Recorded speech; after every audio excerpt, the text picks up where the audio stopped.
Mesdames, Messieurs, chères citoyennes et citoyens du monde, épris des principes et valeurs de liberté, de la dignité et du caractère sacré de la vie privée et de la vie humaine.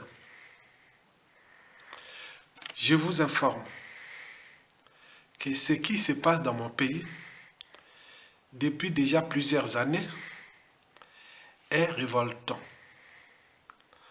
Au regard de l'hécatombe de la condition humaine, sociale et existentielle, et en particulier l'hécatombe des opposants, résistants, dissidents, collaborateurs, serviteurs gênants ou non du dictateur Denis Sassou Nguesso. Autrement dit, pourquoi les Congolais civils, politiques, militaires, etc.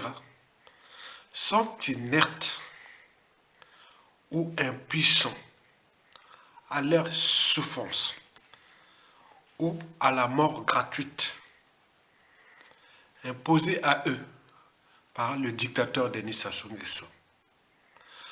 Je vous informe que Sassou Nguesso tue au Congo depuis 1970.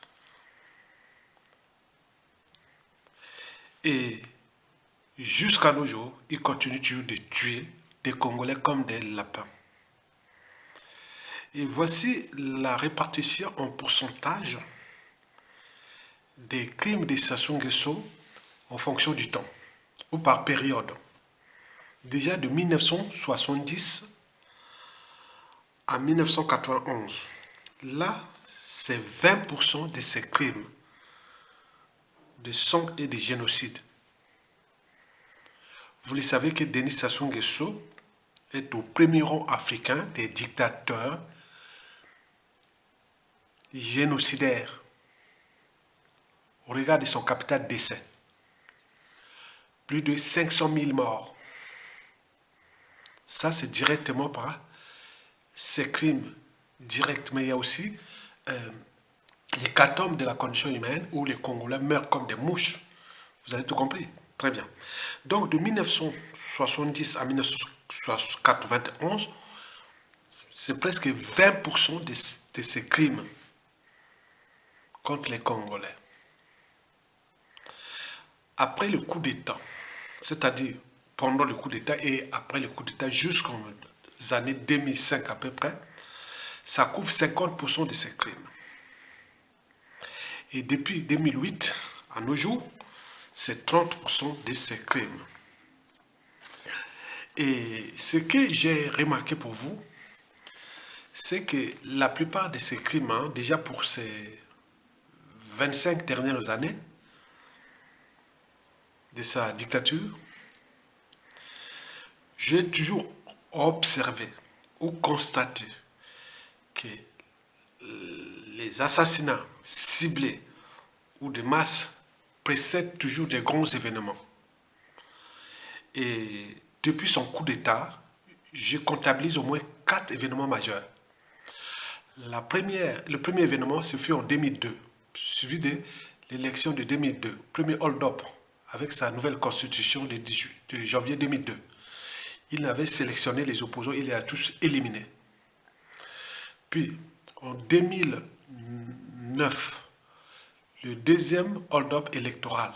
Mais avant 2009, là, vous allez voir que beaucoup d'opposants, 2008, il avait assassiné ceux qui pouvaient se mesurer à lui au niveau de l'opinion nationale, au niveau de leur crédibilité politique et autres. Il les a tous assassinés avant le deuxième hold-up électoral de 2009. Et puis, avant 2015-16, pourquoi 2015? Parce que il avait demandé à François Hollande s'il pouvait changer sa constitution. Déjà, sa constitution de janvier 2002, il devait se passer que deux septennats. Il ne pouvait pas avoir le troisième mandat. Mais comme en 2014, 2015, Hollande l'avait donné quitus de tuer, d'aller au coup d'état constitutionnel, et pendant ce temps, il en a aussi assassiné. Donc vous allez voir ces périodes-là. Avant 2009, beaucoup d'assassinats. Et après 2009, là, à partir de 2011, 2010, 2011, il continue à assassiner. Et après, on arrive en 2016. Et il a fait pareil jusqu'en 2021. Et comme ça. Donc là, en ce moment, on est dans une période un peu calme parce qu'il n'y a pas de taux d'enjeu en ce moment. Parce que il est là, il sait bien que bon ben d'ici 2026, bon, il n'y a plus rien, donc il est là, il dit jamais, il a les renseignements, et donc il gère des Congolais comme des bétails humains. Donc ce que vous allez voir là, c'est révoltant. C'est révoltant. Comment un peuple, avec une armée, avec les moyens de l'État et tout compagnie, on ne peut pas s'entendre ensemble pour mettre hors d'état de nuit un monstre qui ne cesse de tuer. Et ce que vous allez constater, en dehors de ces périodes-là, vous allez constater aussi que Sassou Nguesso ne tue pas par appartenance. Il tue selon ses intérêts. Parce que chez nous, là-bas, on parle du tribalisme, de la géopolitique nord-sud. Non, ce n'est pas ça. C'est une erreur. Sassou Nguesso tue en fonction des cahiers de commandes. L'influence de la victime et de toutes les informations. Vous savez que c'est Sassou Nguesso, c'est comme dans la mafia. Vous trouverez tout dans la mafia sauf la sortie. Donc les dissidents, les collaborateurs gênants et autres, ils ont été éliminés comme ça parce qu'ils partiraient, ils ne laisseraient jamais des témoins de ces crimes. Mais également, il y a ceux qui font obstacle à sa dictature et là, ils tuent sans scrupule. Hein. Donc là, c'est comme ça. Mais le problème, c'est que nous sommes là avertis. Ils ne cessent de tuer.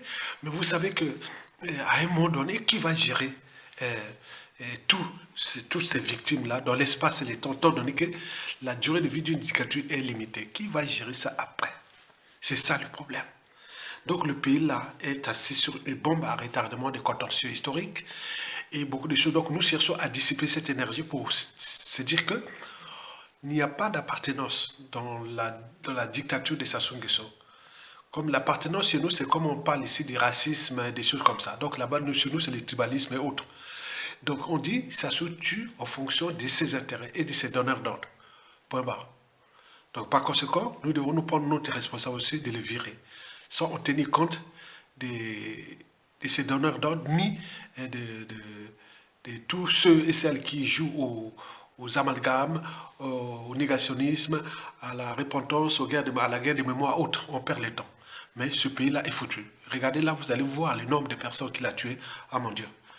Vous allez se dire, ah non, la liste là est non exhaustive. Donc il y en a tellement, je ne peux pas ajouter. Et beaucoup, c'est par les poisons. Et chaque fois qu'on arrive, donc, ce qui fait que les Congolais à l'étranger ne se fréquentent plus. Tout le monde a peur de ces choses-là, des poisons et autres. Ça devient comme un jeu d'enfant. Certains pour 50 $, pour 100 $, encore si on leur donne 10 000 $, ils peuvent sacrifier un grand intellectuel, un grand opposant pour 5 000 $, pour 10 000 $. Vous imaginez, donc, c'est très, le pays est descendu si bas. Donc, l'enjeu de cette vidéo est d'éveiller les consciences pour que nous puissions prendre conscience du danger et surtout que le futur, c'est justement le passé et le présent qu'on ignore. Donc les mêmes injustices, l'oppression, la barbarie d'aujourd'hui, ça peut avoir des effets demain, comme les mêmes causes créent les mêmes effets. Donc nous voulons dissiper cette énergie par l'éducation. Merci beaucoup, likez et partagez. Et suivez la vidéo.